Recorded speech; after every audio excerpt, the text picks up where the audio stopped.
Earthquake o fire drill gipaygayon sa dakbayan sa Talisay nga gisalmutan sa tanang mga kawani sa City Hall.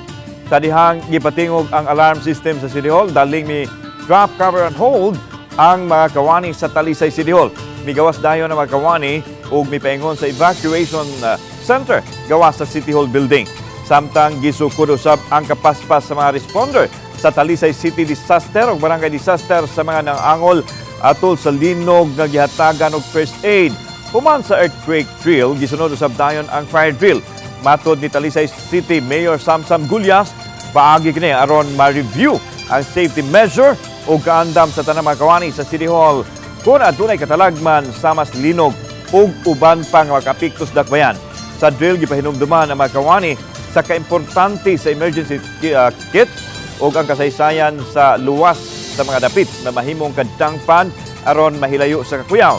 Gipahinumduman usab ang paghimog kalma sa kaugalingon taliwa sa katalagman aron kaminusan ang mga maangol o kaha malikayan nga adunay makalas.